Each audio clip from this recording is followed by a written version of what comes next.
this time. I was literally just about to say. Okay. Greetings, everyone, and welcome to the 176th edition of Cinema Effect. I'm Zach, and I'm joined by Disney's number one hater, my fellow Hans Zimmer appreciator, Jaden. G'day. I realised I actually had to use the Hans Zimmer one because he's made the music for this movie, you know? So, bit of a late cop-out on my part there. And PTA's number one fanboy, a.k.a. John Cena, a.k.a. Fitzy, a.k.a. Liam. Hello. Howdy. Excited to be here. Ladies and gentlemen, this is Cinema Effect, the podcast where we review and talk about a different movie every single Monday. And this week's movie was because Liam won the poll again.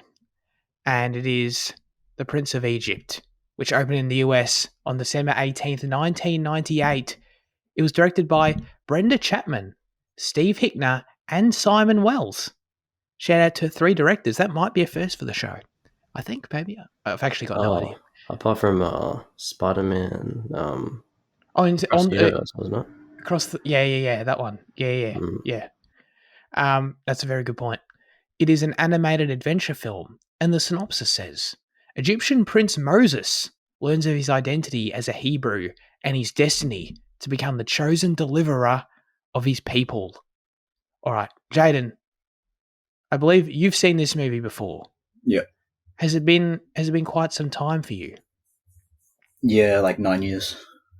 Wow. Okay. Was it like had you seen it once before, like 9 years ago, or is it like a childhood? No, I've seen it a few times. Yeah. Yeah. As a youth. Yes. Okay. I'm glad to have that perspective. What did you think on this rewatch?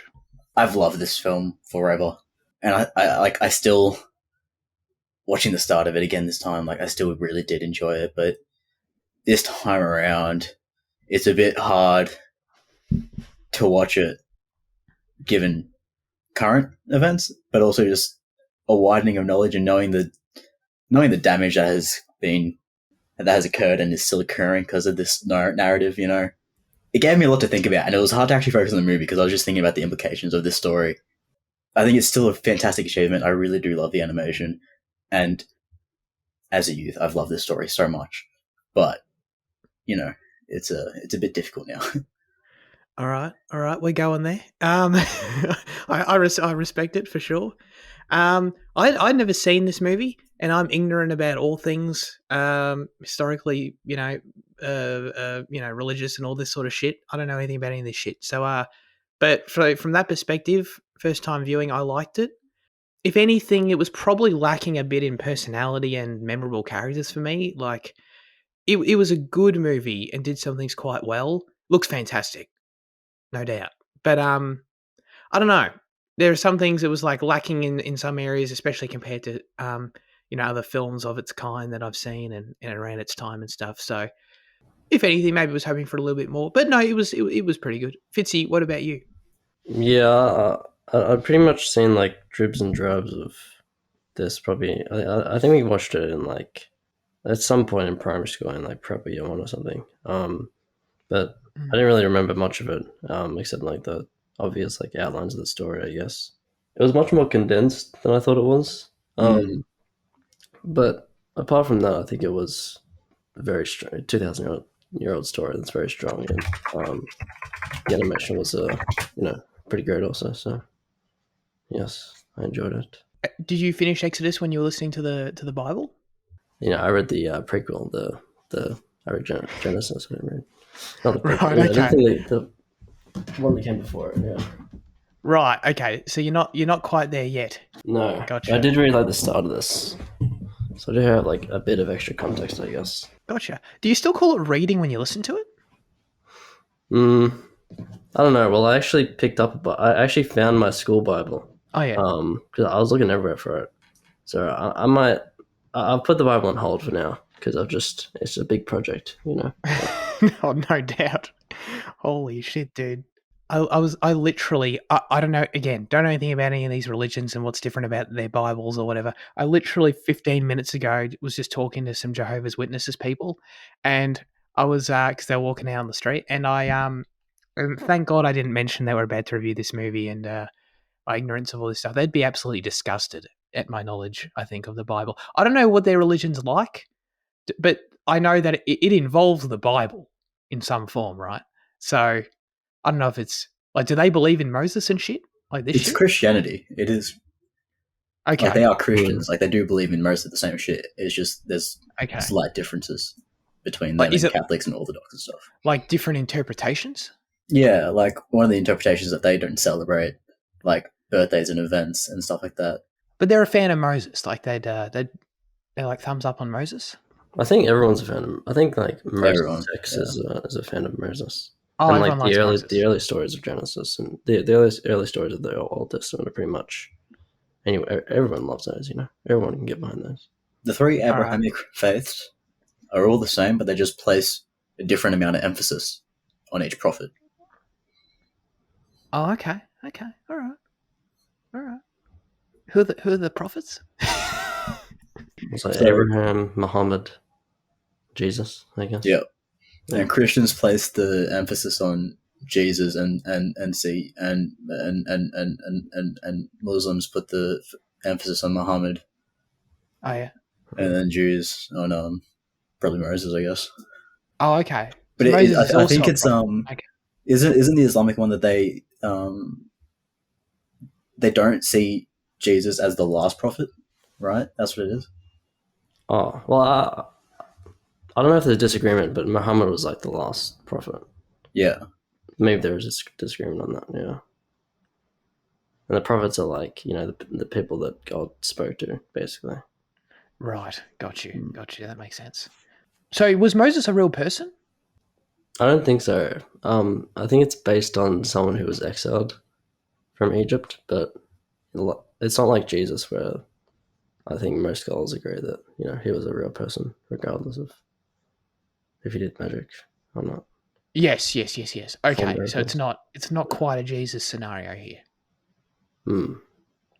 We've already opened this can of worms, so I'm just gonna double down. I don't know if this might be a terrible idea. I don't really know. I think it is a terrible idea. Yeah, probably, but it's fine. Obviously, slavery is sort of a core theme to this film, and obviously to the story and all that. Okay, dumb questions continue. All right, be ready. So the Hebrews are Jews. Is this correct? Yeah.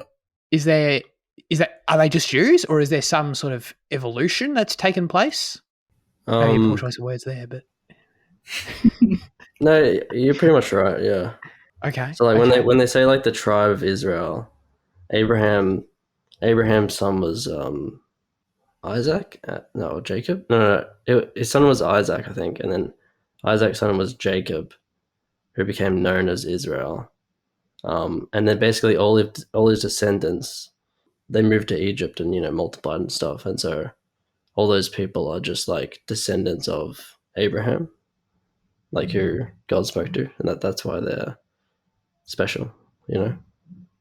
Right. Okay. So they moved to Egypt, and they're different from the Egyptians. Is that why the Egyptians enslaved them? Well, the Egyptians were like scared, or Pharaoh was like scared that they were becoming too multiple. They were becoming like too powerful, Right. basically. Okay. But they and the Egyptians, like the Pharaoh and their culture and shit, like they were there already. Yeah. Well, there was a 7-year or 9-year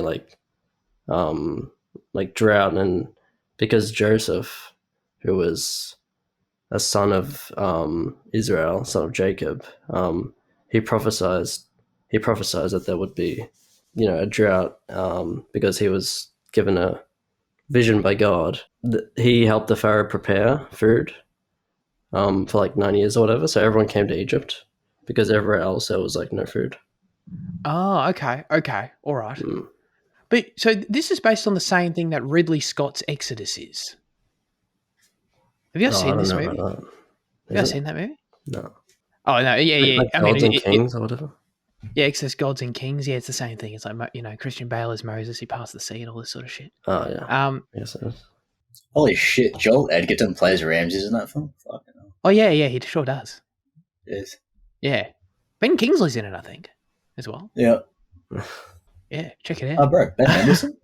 This shit's stacked. Is he really? I forgot about that. It should have been nominated. Like, Damn it. proper stacked. I mean, I guess it's a Ridley Scott film, so. Yeah, that's true. let's get into then a much more traditional cinema effect topic, and we can talk about the cast of this movie just for a second, because we were watching this movie. We were about 3/4 of the way through this movie, and I realized I had no idea who played anyone, and I sort of figured there must be some names to this, right? And Jake Googled it. Now, obviously, okay, I knew that Jeff Goldblum was Aaron because that was obvious. You could hear that, right? But the rest were just generic, I don't know, generic American accents. Couldn't tell anything, right? And British accents. So then we started listing these people, and it was like, what the fuck? Like, I couldn't tell at all how stacked this cast was. We're talking Michelle Pfeiffer, Sandra Bullock, Val Kilmer, Patrick Stewart, Ralph Fiennes, my favorite actor. You know what I mean? It's like, I couldn't tell it was Ralph Fiennes at all. Like, could you guys hear any of these people? Because I guess the main question I had was like, was it worth getting these people for an animated movie like this when you just can't really tell? I could tell it was Ray Fiennes. Okay. But other than that, yeah, I can like Michelle Pfeiffer. I can tell that Sandra Bullock was in this. Right. But I heard, like, I knew that Val Kilmer played Moses and also the voice of God. When he meets him in like Mount Sinai at the burning bush.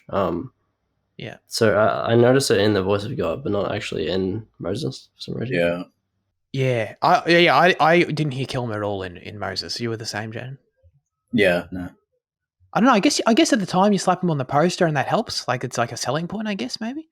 But watching it today, I'm just sort of like, dude, you could have had any other voice actors in these roles, and I really could never have told you the difference, you know. Let's talk about the music a little bit. For me, I don't know how controversial this is. I don't know. Jaden might be able to provide a bit more insight into how, like, beloved these new songs are or whatever. For me, there was one great song in this movie, one really bad song in this movie, and then everything else was just kind of there. That was my main takeaway. Is there are these like all like memorable classics? Do you, Jane, like how much resonance do you have with the music still? Going back on this time, to me, they don't really exist beyond the movie. Like, I recognize that, like I like them in the movie a lot, and they are good music pieces. This time around, was a bit less on them. They felt a lot. Disney music songs are made, and you can listen to them outside of the film. You know, it's a bit weird, but you can. These ones feel like you need the film for them to exist as proper songs, because especially like with that opening song, for example, like it's very disjointed, and there isn't like a rhyme to it. It just feels like passages stacked on top of each other with like a musical core, and I think that goes for quite a few of the songs in the film.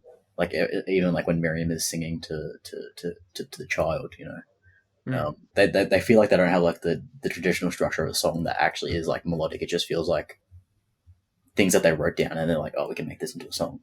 So there's that, and like I think they function for the film, and when you pair them with the screen, but like, you know, compared to traditional Disney songs, I think they're lesser.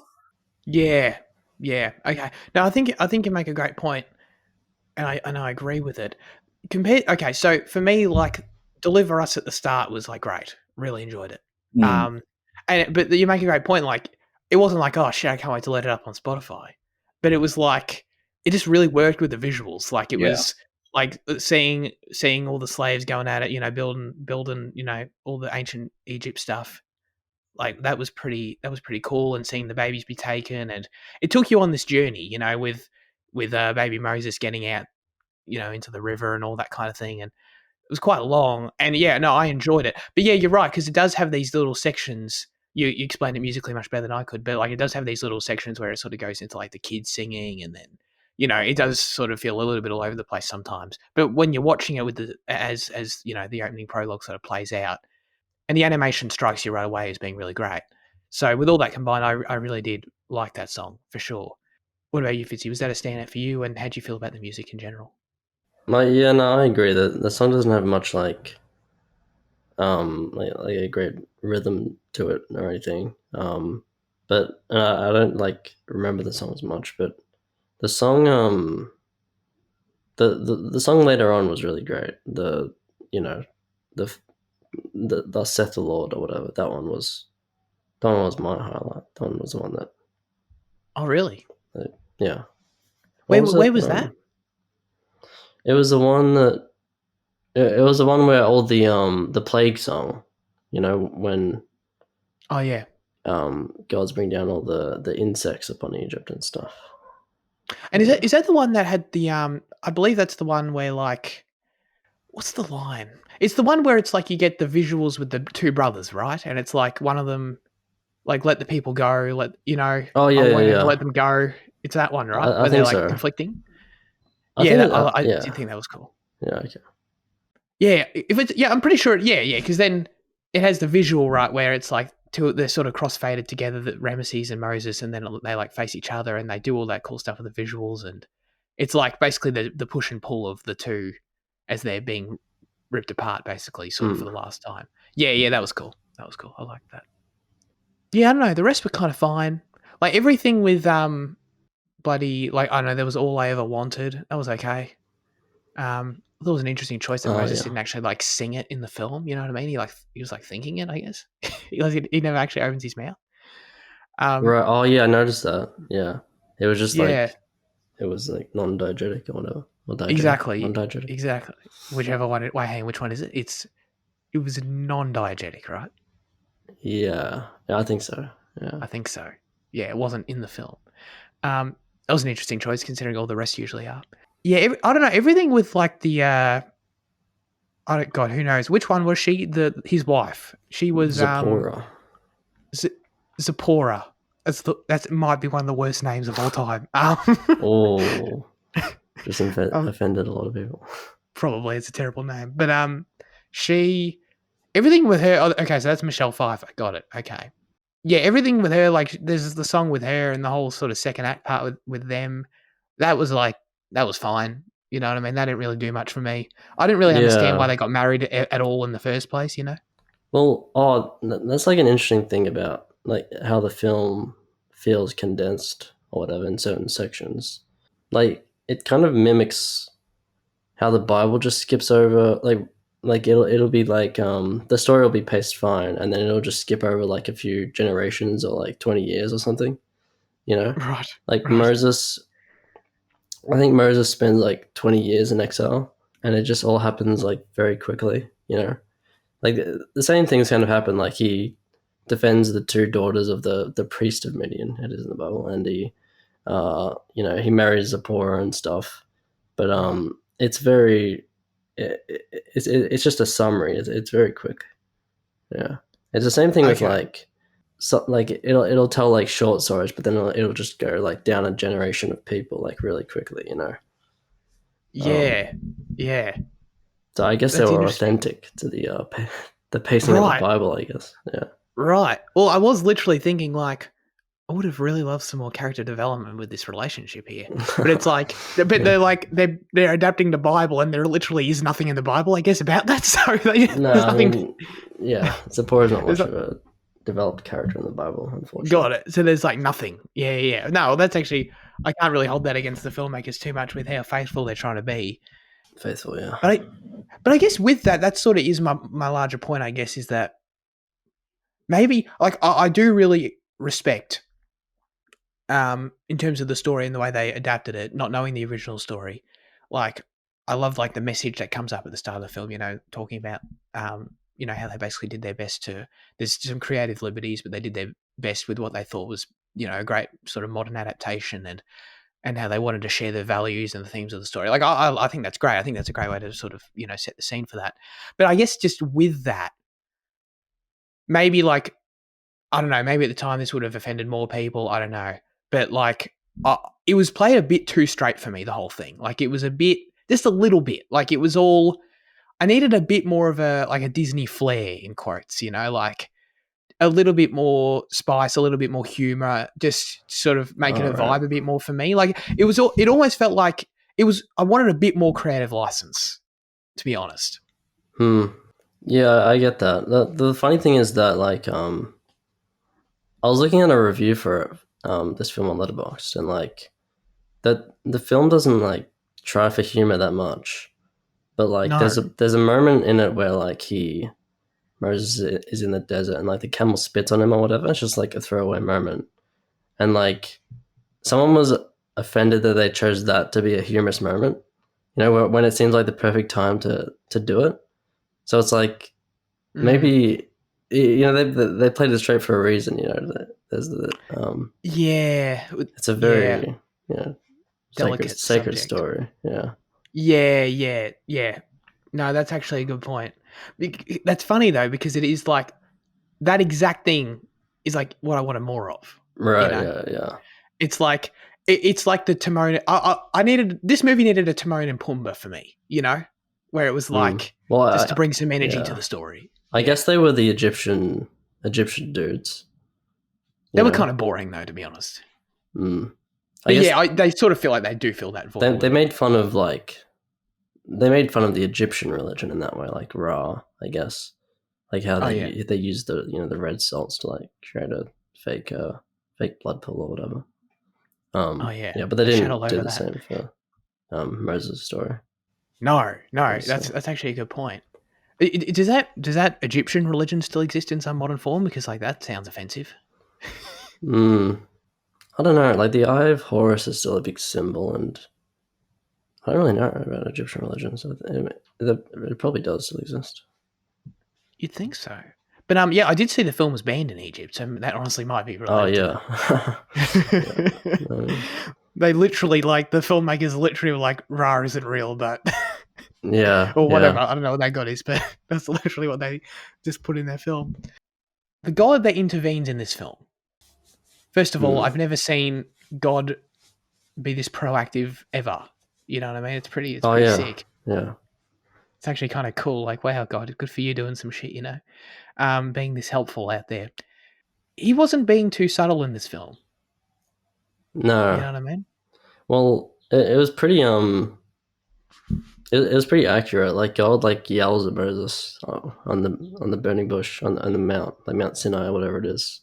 Yeah. Um, but yeah, that's true about God. Like earlier on in the Old Testament, he's way more active. And it's kind of opposite to like deism today, which is a belief that God is like he's kind of he's everywhere, but he doesn't like intervene.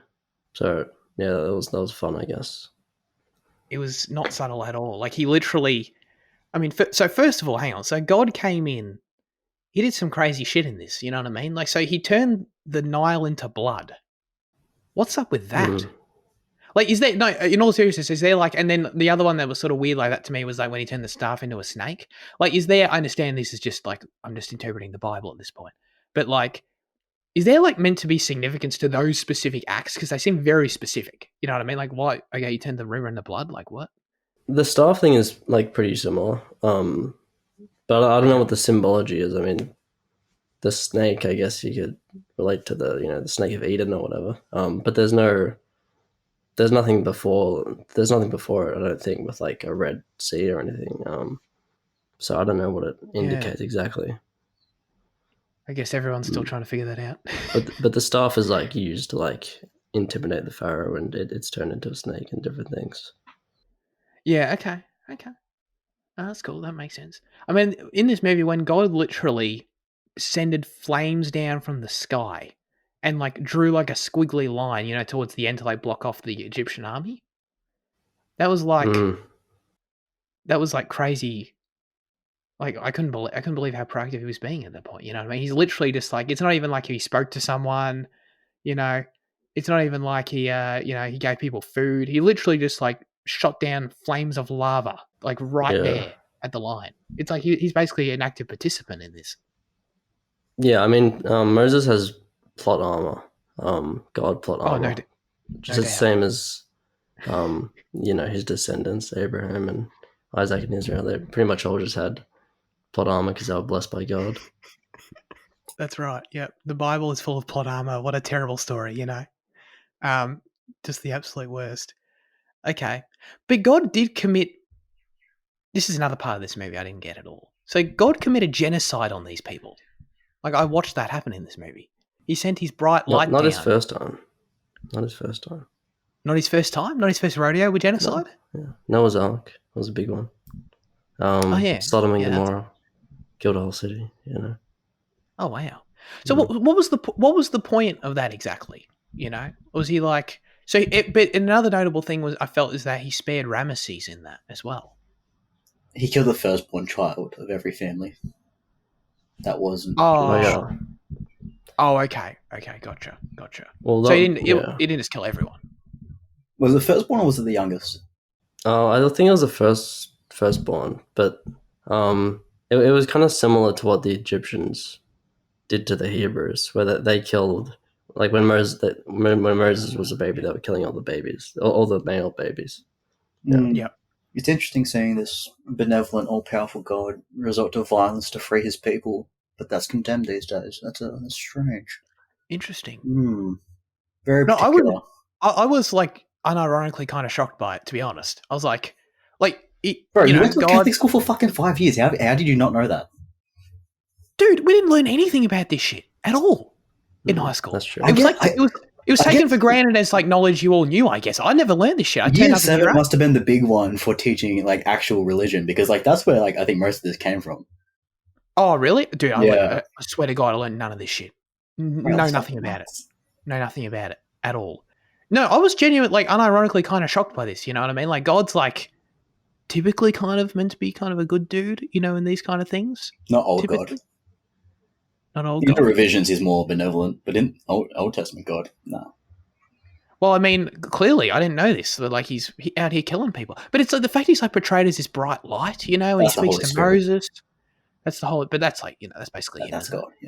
Yeah. Yeah. So it's like, and he's like talking to Moses and shit, and he's like going to help his people, and it's like he's going to, you know, stop slavery. I'm like, yeah, dude, God, that sounds great, you know. And then he literally like kills all these people, and it's like, okay, I respect that, makes sense, you know. It's sort of like, but it's like revenge, you know what I mean? It's like, I guess he's like evening the scales from what the Egyptians did to the Hebrews. I get that, but like, It's I don't not know, revenge, it's liberation through violence.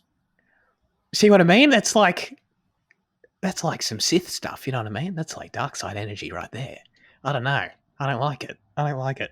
Anyway, I never got to say what the song I hated was. It was I'm really scared for Jane's reaction. I'm going to watch his webcam closely. You're Playing with the Big Boys Now was awful. I don't mind it. Okay, I was okay. Yeah. That was a bit underwhelming, but all right. I guess in terms of the actual, like, I don't know, story of Moses and Ramesses, Vince and I talked a little bit while you were away, Jaden, about like that, you know, the song where they like sort of tear apart, you know, and they sort of, you know, they actually get separated, and you know they're on opposite sides of this conflict now, sort of for the first time. Did you enjoy that whole dynamic and that relationship in this movie, and how invested were you in it? Because it had some pretty decent scenes, I thought. On this rewatch, because of the shit I was thinking, I think like the main part of the story that I had to invest myself into was the brother relationship, because like I struggled to connect with the other parts. Yeah. So the splitting apart of them and like the genuine love that does exist between them, you know, I do quite like. Yeah. I liked it too.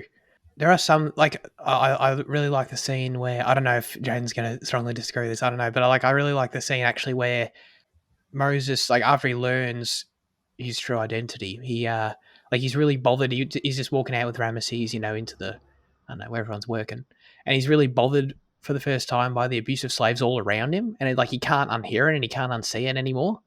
And I just thought that was really cool because like his brother's walking through, doesn't even notice, doesn't flinch, whatever, because it's just like normal shit. And you know that Moses, like literally the day before, would have done the exact same thing. Like he wouldn't have noticed at all.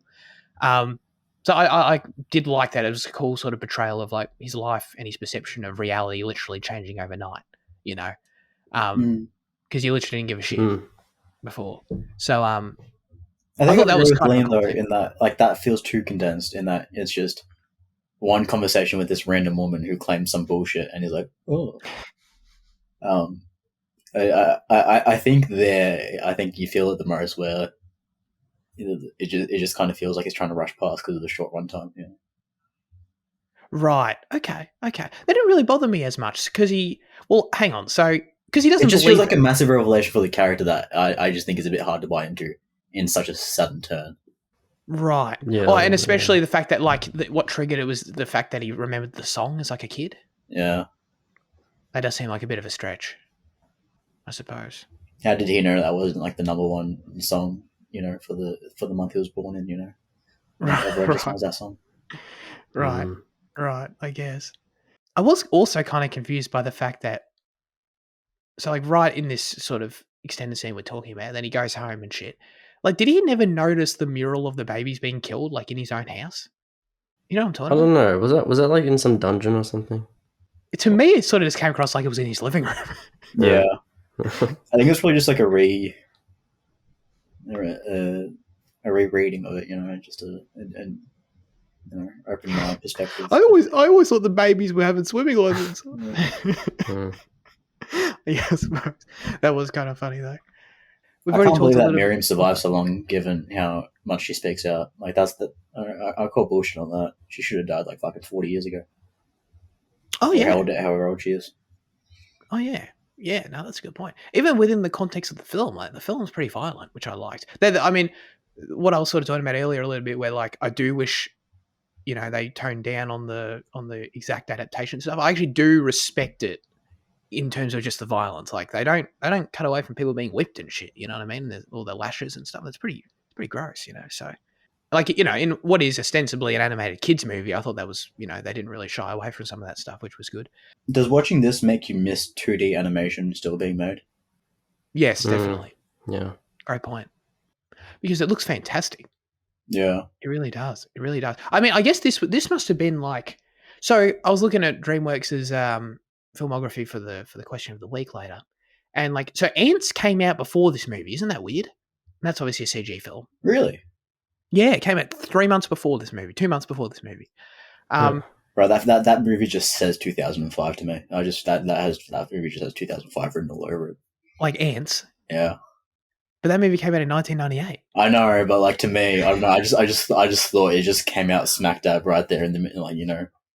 Right, just Yeah. like just shitloads of animated whatever, like Yeah.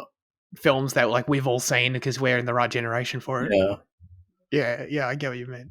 No, but sorry, I'll just bring that up to say that. So CG films were being made at the time. Toy Story had been out for 2 years that this film came out and stuff. So that shit was happening. But so in that sense, this does on a theatrical level feel like I know like Disney did some stuff later, like Princess and the Frog was kind of an interesting thing for them to do in like 2011 because it was like those kind of 2D animated movies weren't big at all at the time.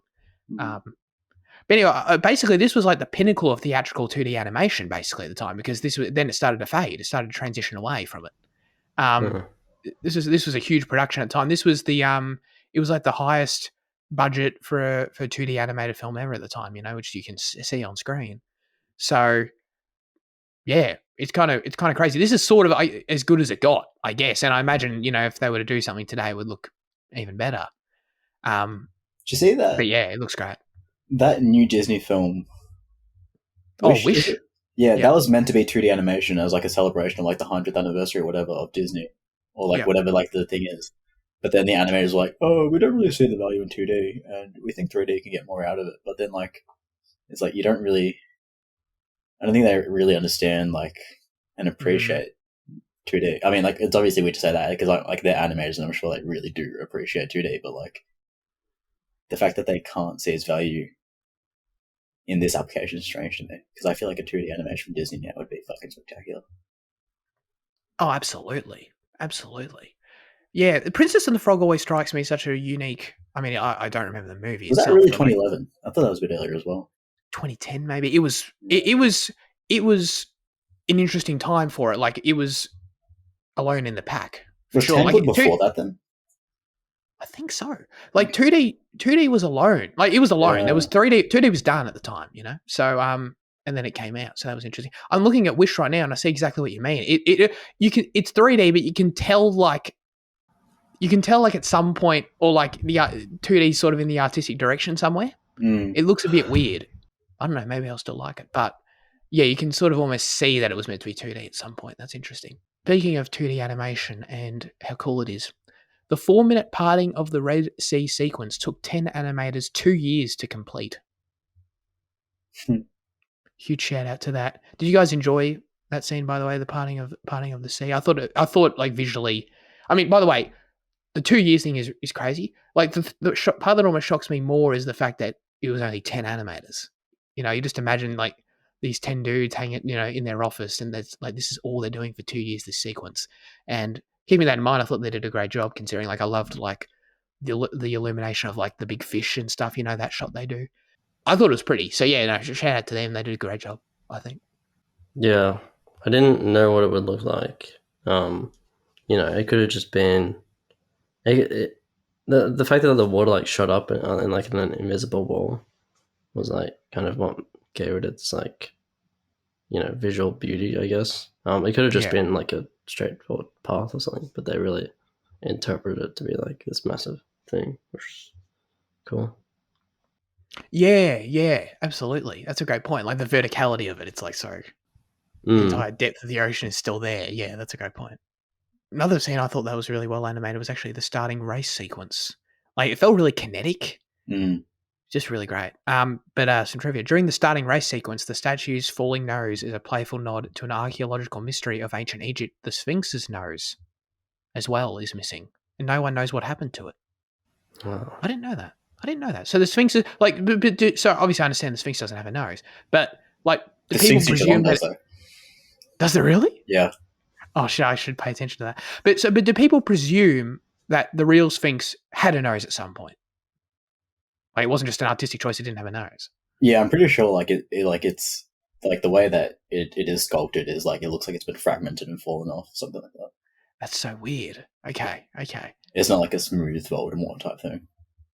Right. Great comparison. Okay. That's interesting.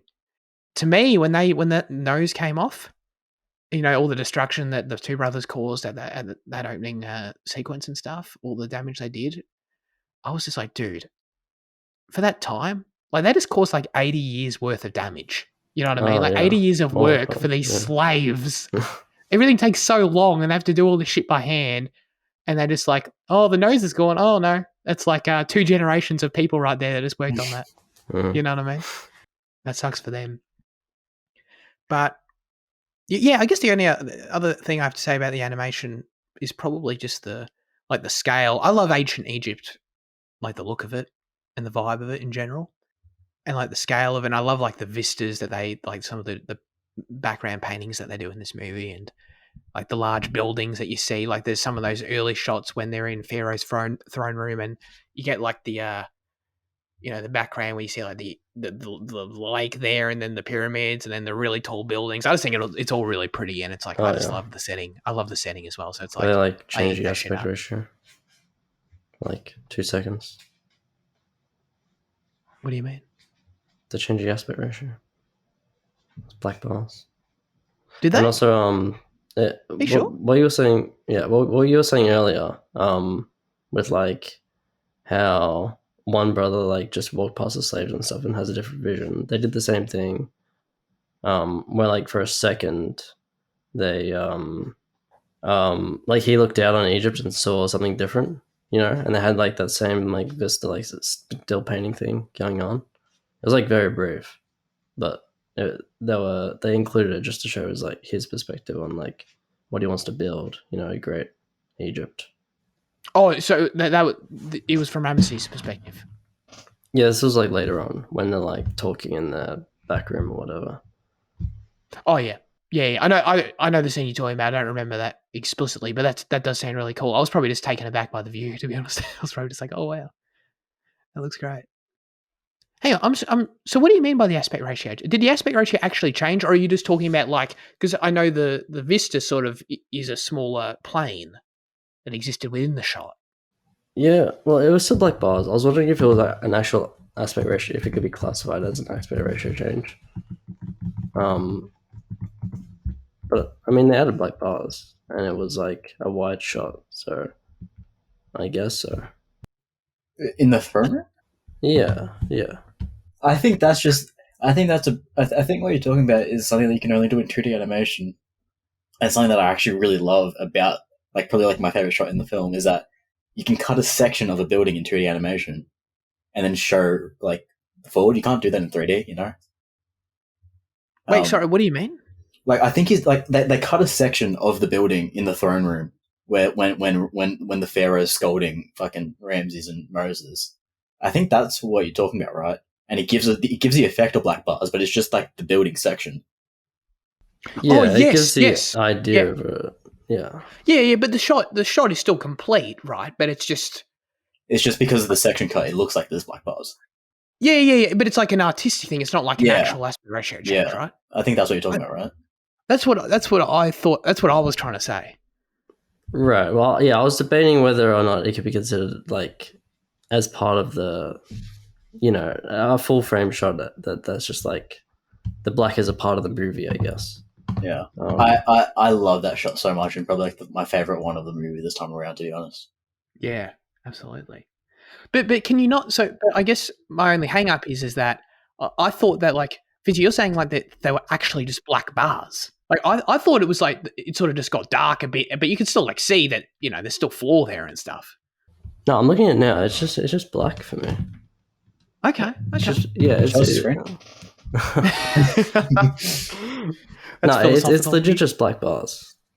Okay. What timestamps are that? I'm on Foxtel, and it says -1 hour 23:56. You gotta like turn your brightness way up. Yeah, using an OLED screen. Yeah, exactly. Oh, I could probably show you on my camera. Oh, here we go. Oh, Does that work? I don't like that. Are you able to see the black bars? Are they even? Are they even all the way through? Let me go full screen. So the top black bar is bigger than the bottom one. Yeah. You're right. But that could just be a Foxtel. Like that could just be like a technical thing or whatever. Like they could have been the same size when they made it. No, it's so funny because that is the exact shot we're all talking about, which is great. I'm glad we're on the same page about that. But no, that's not an aspect ratio change, like technically, but like that I didn't realize like they were literally that black. Like so that is like the effect I assume they were going for in crafting the shot. It is an aspect ratio change. No, it's something that you can only do in 2D animation, which is why you're probably not used to seeing it, where like you cut through the building and only show forward from that point, and you just show blackness on the other side of it.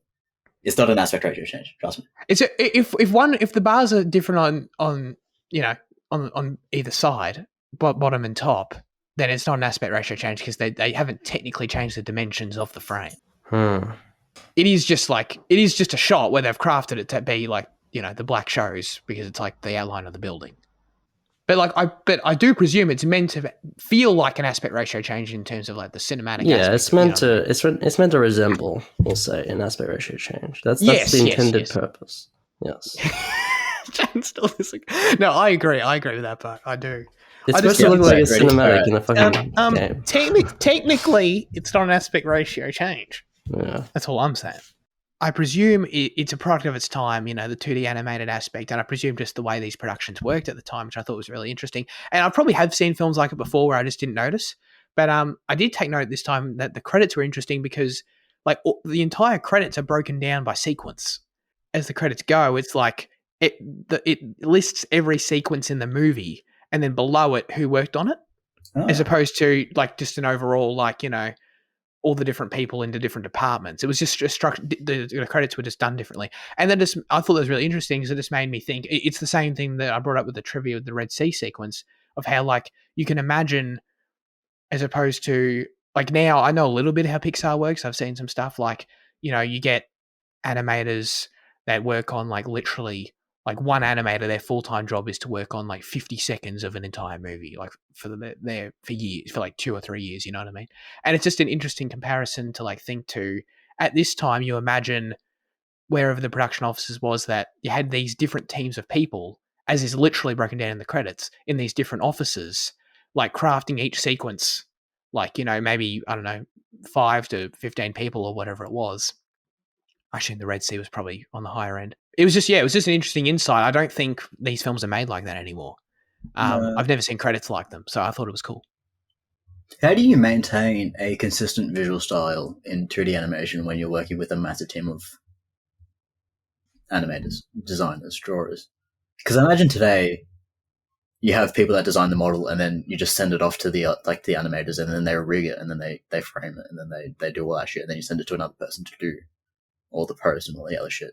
But back then, like, wouldn't it be like contained in one, and wouldn't you get like disparities between sequences given by different animators? Yeah, it's a great point.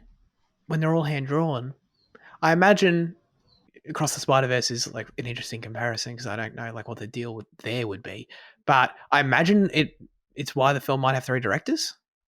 Like you just like that is direction. You know, you need like directors just always spreading themselves out, like talking to everyone, Sure. conveying the vision for all these different departments at all times. And it sounds like because there's so many different departments and different offices of people doing stuff, it sounds like you just might need 3 people to actually literally convey that vision. You know. Mm. Yeah, how that translates to 3D is interesting. I don't really know. Whenever an animator for this film would mess up, they would be sent to work on Shrek as punishment. The punishment was known as being Shreked. Is that new information to you? Yeah, what? Did you know this? Oh, yeah, it's a common kind of thing on the internet. Oh. Yeah. I actually thought it was like really weird. Okay, no, interesting. Okay, I didn't know that. Yeah, being Shreked.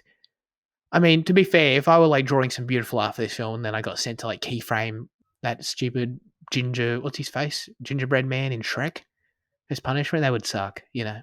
No offense to Shrek fans out there. They're the worst. All right. Let's get to our final verdicts for The Prince of Egypt. Jaden. Really conflicting this time around. Sorry, I had to tell my cat off. I can relate. I don't know. Yeah, really conflicting because this is a film I've loved so much in the past, but this time around I'd like really struggled with. Still love it as a technical achievement, and I really appreciate aspects of it. But like, from an 8, I think I needed to severely drop it down like quite a bit. Shit. 5 maybe. That's crazy. So okay, don't answer if you don't want. Is it stuff that like? Is it specifically related to stuff this week, or is it stuff that where it's it is just like just as your understanding of politics as it's grown? Yeah. Okay, I understand. I was thinking about a 6 just for that. Dude, you're playing with the big boys now. I just can't emphasize how dumb that song was. But anyway, Fitzy. Yeah, I'll also slap a 7 on it. Yeah, that's pretty much what I expected. Just a little bit more condensed. So yeah, 7. Yeah. Cool. Are you glad you watched it? Was it worth the poll, Nom? Was it worth the experience? Yeah, I think so. It was worth the discussion about whether or not Black Bars was, an aspect ratio change. Jaden still needs to explain that to me after. Okay.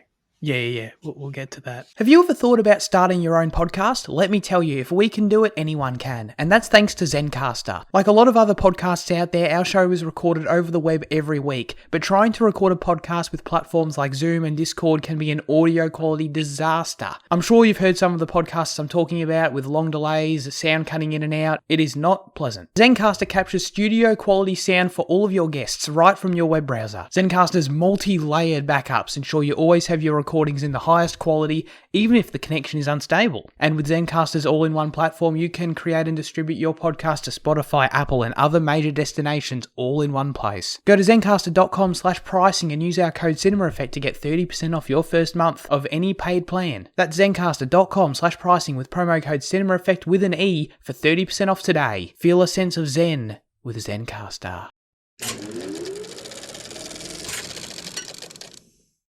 Now it's time for our highlights of the week.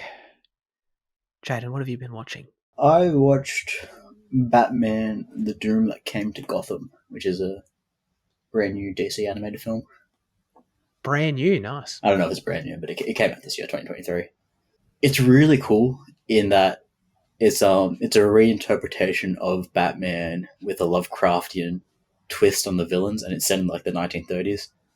So it's a non-canon thing. It's just a bit of a showcase, and it's really fun. And it starts off really promising, but as it develops, it introduces too much. It really wants to show off all that you can do with this Lovecraftian twist, and it adds too many characters to it.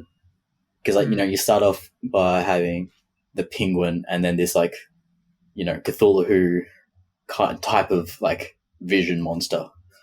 And then as you go on, you keep getting more and more, where you get Etrigan and Jason Blood, and then you get Talia al Ghul and Ra's al Ghul, and then you get Harvey, and then you get Poison Ivy, and then you get Oracle, and Right. you get all the characters in it.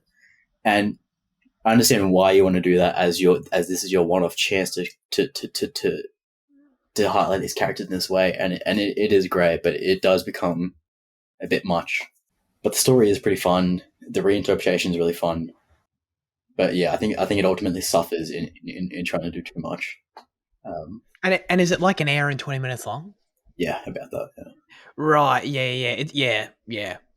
I get that. It's like, it's like the concept was so cool that they just like wanted to cram it, like do everything they possibly could with it. Yeah. In the time they had. Yeah. It nearly functions. But yeah. Nearly. Still, if you're a fan of Batman or just DC animation in general, like it is a fun showcase. Any notable actors playing these, doing the voices this time? Usually there are some. Probably not as notable as some of the other ones. Like we have like Rosario as like Wonder Woman and shit. John DiMaggio, who is Jake the dog from Adventure Time, I believe. Oh, okay, all right. No, like no big names, but like kind of Karan Bra. You remember Sharag Gupta from Diary of a Kid, isn't it? No, I really don't. No? Remember that. No.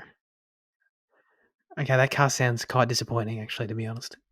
But this is what you want. You don't want fucking famous people doing voice acting shit, you know? I mean, I guess that is literally what I said earlier in this episode. Yeah. Yeah. I was telling Jaden a bit about this on the train last week, but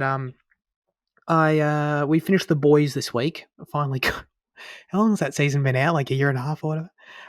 Finally caught up with The Boys, and it was decent. I don't know. It perfectly met my expectations. It was in line with the previous seasons for me, where it's just like there's some really entertaining stuff they do. I love all the satire. Love all the, making fun of. Every time the show makes fun of things, I love it. Like, I think the writing's really funny. Making fun of, politics, social media, Hollywood, all that shit. I eat that shit up. Love Homelander. Love the performances with that. Nothing the show does, like, on a character level, on a personal, emotional level, works for me at all. Like, it's just like, as Jane would say, it functions. I get through it, it's fine, and then I just can't wait to get to the next like funny scene, basically. And that sort of left me a bit. So then I'm sort of relying on that aspect of the show, and I'm also relying on, I'm at least relying on some, like the show obviously goes for like some, goes for shock value at times, and some of that doesn't work for me either. But I am relying on like big story beats, like what? Yeah. Oh, fucking, I don't know, when the guy had the penis that went around people's necks and shit, you know what I mean? Like the whole Hero-gasm episode, I know, yeah, it's like it's just kind of silly at some points, But so I'm relying on some of the humor. I'm relying on like it to have some bigger story beats that pull me in. And the season finale kind of let me down. It was kind of lame. I feel like everything just got reset. You know what I mean? I felt like I don't know. You thought Maeve was going to die and she didn't. I was like, all right. And then Soldier Boy is still just where he started in the season, and then I don't know. Like the only real difference is that Starlight's now one of the boys. And I'm like, okay, that's kind of cool, I guess. But like, I don't know. It just I wanted a bit more development, I guess, for some of these characters. I feel like that, yeah, it didn't quite progress enough the whole season, I didn't think. But yeah. Anyway, the satire and the humor stuff they do is still always very enjoyable for me. Are you guys going to check out Gen V, that the new spin-off show? I will eventually. I don't know if I'll put it straight away. Don't know how high of a priority. No. Okay. Have you heard anything about it? Yeah, Hideo's tweet, which I was telling you about. Oh, yeah. No, I think cool. he described it as like half Euphoria and like half boys. Okay. I mean, Euphoria. I feel like that just refers to anything teenage. That's just a buzzword. In that, in his thing, he was saying that he wasn't expecting it to be such a high school drama. I love high school drama. Yeah, but it doesn't. That's what it is with like the superhero twist. Well, as long as there's no scene where like the character gets like totally cummed on, like in The Boys, then I'll probably like it a bit more, that was that was funny. Yeah. Fuck me. Fitzy, what have you been watching? Not a lot. I guess I watched. Asteroid City was it was fun. You know, Oh yeah, it was very yeah. good. I don't know. It's hard to justify it liking it so much because it is pretty like messy. Um, just like the French Dispatch was, but this is like one story, so it's better. But it's I just had like a lot of fun with it. I thought it was really great. It's very, it's kind of drawing off like the Netflix shorts, with its like meta-ness. It feels like one of the most like meta Wes Anderson films, and it's very playful and stuff. And I don't know, it doesn't try things that Wes Anderson films usually try. I guess it's very like deadpan and just Hmm. it's hard to explain. It's a very weird movie, but I really enjoyed it. Is it on Disney Plus? I don't think it's out yet. I watched it at the cinemas. Oh shit! God, I'm Mm. way slow on that. Okay. No, that's cool. That's cool.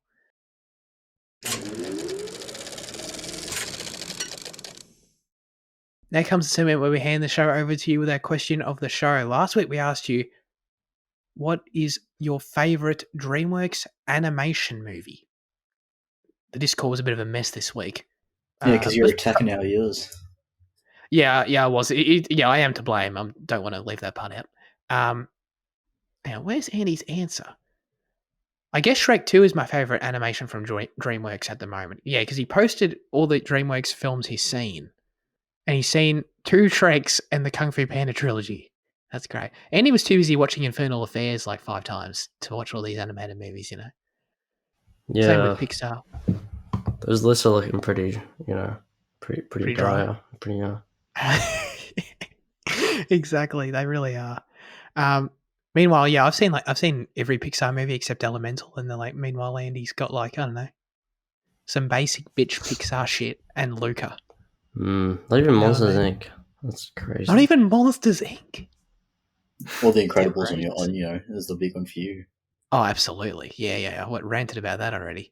Okay, everyone insulted my WWE taste, and then we get to Luke said, just in case it wasn't clear, my answer is How to Train Your Dragon 2 and Kung Fu Panda 2. Then Andy made him choose one, and Luke chose Kung Fu Panda 2, but How to Train Your Dragon soundtrack is better. Yeah, I wouldn't. I mean, I know Hans did it, so I shouldn't say this. This is like treason for me, but I would never say Kung Fu Panda's 2 soundtrack is like fire, you know? I think Kung Fu Panda 3's soundtrack is quite good, isn't it? I haven't seen the movie, but like I know one of my friends, one of our friends, really likes the Kung Fu Panda 3 soundtrack. That's really weird. Okay. I should watch the movie. I haven't seen it. Yeah. I only listened to 1 and 2, so I don't know about 3. 1 and 2 is really great. Oh, okay. All right. But better than How to Train Your Dragon? Oh, I don't really listen to How to Train Your Dragon. I don't know. Okay. Yeah, Right. I'm not that. We need to like. I need to like re-immerse myself. I need to like watch the Kung Fu Panda trilogy and skip 2 because it's mid, and watch How to Train Your and watch the How to Train Your Dragon trilogy and get immersed in the soundtracks. You know, that's what I need to do. Jaden, what is your favorite DreamWorks animation movie? I'm really surprised at Spooky this week because he has immaculate choices because they're my two. This is a bit embarrassing, but Kung Fu Panda 2 might have been the first movie to make me cry, I think. Whoa, really? Wow. You know that flashback sequence where you see Poe as a child and you see like his family get slaughtered, and then like his dad finds him in the fucking turnip basket or whatever. Dude, that shit hit me big time. Yeah, cool. I love Kung Fu Panda 2, and I fucking hate that you think it's mid. But How to Train Your Dragon 2 is my pick. That movie is just phenomenal. I love it. I only quite recently, I mean not quite recently, but like relatively recently got around to it. Since then, every time it's on TV, I watch it from any point that it's on, and I really love it. And I think like since I've seen it, probably a few years ago, I watched it like 3 or 4 times since. How to Train Your Dragon 2 is fantastic. Yeah, I really like that one too. I only saw it. I've only seen them both. Do you like the third one? I haven't seen that. I haven't seen the third one. Yeah, I need to watch the third one. Because I don't know, like the first one was fine for me. Like I don't know, I watched it once and thought it was whatever. I do want to rewatch it though. And then the second one struck me because I saw it in the cinema, and I don't know, like all the characters aged up and they got cooler costumes, and I just kind of liked it more. And the story was kind of memorable. I don't know, like I definitely I remember liking that one a lot too, for sure. I think the second one just hits every emotional beat so perfectly. Right? Yeah. I remember some still, and it was almost 10 years since I've seen it. So I do want to rewatch those for sure. Fitzy, what about you? I'm just scrolling through that. I've got their full filmography here, and there's some really interesting ones. Like there's some obvious ones, and there's some that are like, wait, what the hell is that? No, yeah, the Kung Fu Pandas are good, but I haven't. I don't have like that like a current connection to them, I guess. But like yeah, 2 is very strong.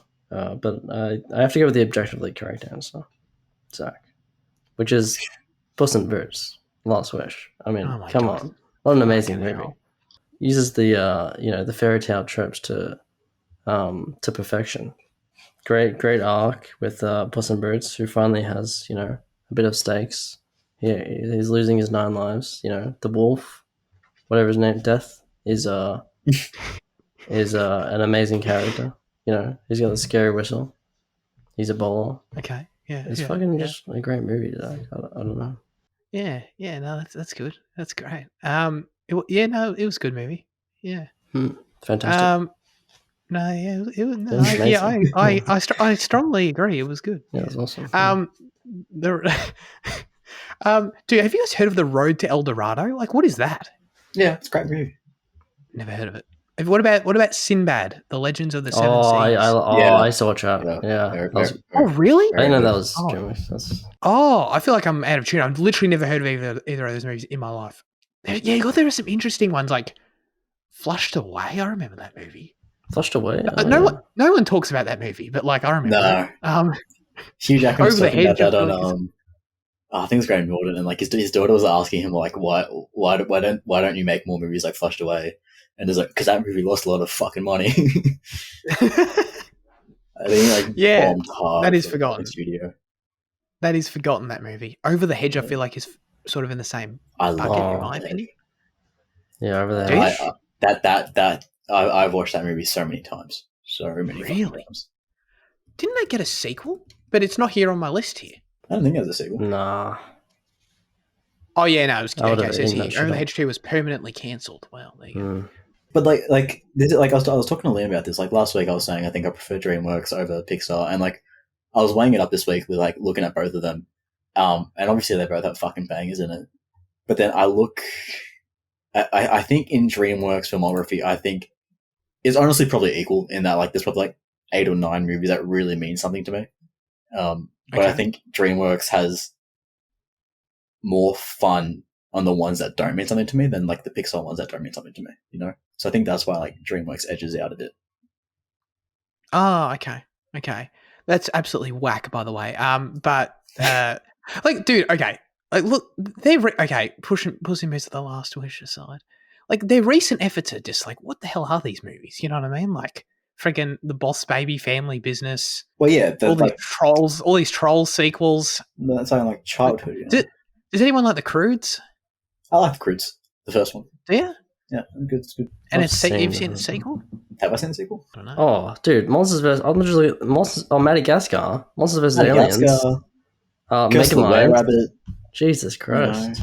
I forgot all about. Oh yeah, yeah. But Wilson, no, I don't. Curse the Were Rabbit doesn't count because like Wallace and Gromit existed already.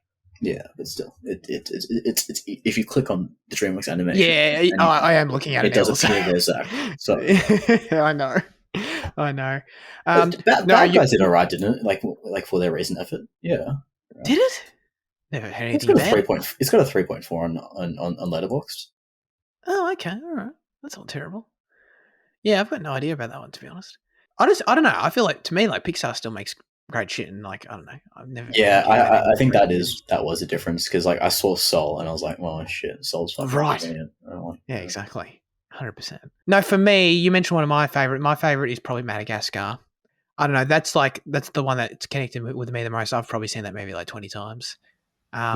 Like the sequence that always sticks out to me for some reason. Like I feel like I still like sometimes like it creeps into my dreams sometimes still. You know, with that sequence where like they all get drugged? Yes. Yeah. Yeah, that one for some reason It's still got like the sticks out to me. kaleidoscopic effect. Oh, Yeah, and that the Candyman song or whatever it is they use, Mm. whatever that Candyman. was. Yeah. Yeah. Yeah, exactly that one. Yeah, I don't know. I actually can't say with any objectivity how good it is or not. I've got no idea. But I just remember watched it a ton. I enjoyed it a lot. And like that's one of the ones where I mean, like its sequels, while they mean less to me, like they're a lot of fun. I have a lot of fun with the sequels, and then like Right. the Penguin spin-off. Right. Yeah, I don't really remember. I did watch 3 once. Don't really remember anything about it. But 2, I like 2 because I kind of liked going to Africa and shit. That was kind of cool. Yeah. At the time. Mm. You see, looking at Pixar now, like their filmography is just really incredible, isn't it? Dude, yes. But then there's Absolutely. there's a lot of shit, like you know, Like Like what? Soul. like Turning Red, Oh my god. Finding Dory, Inside Out. No. Inside Out. Inside Out was such a disappointment, man. I remember speaking about it on the show because I watched it like after Soul, expecting something as deep as Soul, but it is fucking child's play and shit house, and I don't understand how all these people have a connection to it. It's not shit house. It's good, but it's nothing compared to Soul. Yeah. Yeah, no, I agree with that. I think Inside Out's overrated too, but like it's still I don't know, like it's still Inside Out still shits on half these DreamWorks movies. I'm not gonna lie, like friggin' dude, come on, like How to Train Your Dragon 2 shits on everything that like Pixar Turbo, makes. like what the friggin' hell is that? You know what I mean? What the freaking hell is fucking Toy Story 2, 3, and 1? Huh? What? Fuck Toy Story, man. What? No, you just lost Those are me. the worst Pixar takes ever. Oh my god, that's terrible. They're all fun. Mr. Peabody and Sherman. You know what I mean? Like, Luca, you know what I mean? Mm. We can play this game both ways, Zach. no, I agree with Luca. I don't really care for Luca, but And fucking like, 98% of their filmography is just short films. and they're all great. Like, okay, I'll take Luca. That's fine. I don't really care for Luca either. Like, what else is there? And don't Toy Story. That's absolute A Bug's blasphemy. Life. Brave, The Good Dinosaur. Oh yeah, I don't like Brave either. I like The Good Dinosaur. Lightyear. Yeah, some Lightyear's issues great. with that. Oh no, I really like. I mean, I didn't like love it, but I really liked Lightyear. Lightyear's really solid. Cars 2. I enjoyed Cars 2 as a kid. I haven't seen it in years. But Cars 2 is a lot of fun. I enjoyed it a lot But as a it kid. is panned by a lot of people. I know. I might hate it if I rewatch it. I don't know, but like I did really enjoy Cars 2. You know. Anyway, Yeah. I feel like I made my case pretty loud and clear. To be honest with you. Pixar really What does about- excel in its films. Like I'm not going to deny Absolutely. Yeah. Absolutely. Oh, sorry, I wasn't actually half done with my answer. I feel like I Sorry. should be now. But my brother really likes the B movie. Like it's one of his favorite movies for real, that. which is pretty funny. I think partly because he likes Jerry Seinfeld so much. But I think he rewatched it like literally in the last month or so. He thought it was really funny, like the B. I was like, what? Yeah. The B movie? I was like, what? Yeah, it was on TV recently, and like I don't know, we're getting ready to go out, and me and my dad were ready, and we're just sitting there, and it was on TV and watching it, and like he was having a good giggle, and he's like, "Oh, this is great!" He's like, "Why haven't I seen this?" Essential viewing. Shout out to the B movie, man. Absolutely. Jerry should do more animated characters, you know. It's a shame that's his only effort, you know. I feel like there's untapped potential there. But I just like Jerry Seinfeld, so yeah. Mm. Oh, man. All right. As always, we'd love you to submit your responses, thoughts, and or reviews for next week's film in the YouTube comment section or the Instagram comments, or join the Discord server. This week, the specific question we'll be asking you is, get ready, what is the most significant shift in a character between two versions? Let us know. What's the perfect example? I feel like it's too generic for anyone to actually answer, but the perfect example you used, Jaden, was Terminator, Arnold, Terminator 1, Terminator 2. You know what I mean? Huge shift there in the characterization. See, I used characterization. I still brought it in. So yeah, that's an example. But what do you think? What is the most significant shift that you've seen? Let us know. And this is, of course, very applicable to next week, in our opinion, because this is a weird transition. I was going to ask Jaden what we're watching, but Liam needs to say it. So, like, Liam, what are we doing next week? What's going on? Oh, you sound disappointed. I was disappointed in myself. Wait, hold on. Does Liam look grayscale to you, or is that my screen? As in, no, no. I can see some yellow there in his little corner. Oh, okay. Like on my PC screen, like there's color, but on my laptop screen, like it's black and white. The silent film error. Sorry. Zach and Jane, they're talking about Ahsoka. Ahsoka. The character, not the TV show. Oh yeah, we're just talking about the yeah. character. Nice. Which is on Disney Plus, I believe. All the episodes are out. Yeah, I think so. They sure are. So yeah, get excited. I won't be there. Fitzy's got huge FOMO right now. Really, just the lack of enthusiasm. Oh, it sounds great. You guys are going to review Ahsoka. We'll miss you next week. I'm like equally. I'm very excited to review Ahsoka with Jaden. I'm not going to lie, but I'm equally excited for you to go to Perth. You know, so it's like it's a win-win for you. It's all exciting all around. Fair enough. Let's wrap this shit up. Thanks everyone for tuning in. Thanks Liam and Jaden for joining me as always. Have a great rest of your week and goodbye.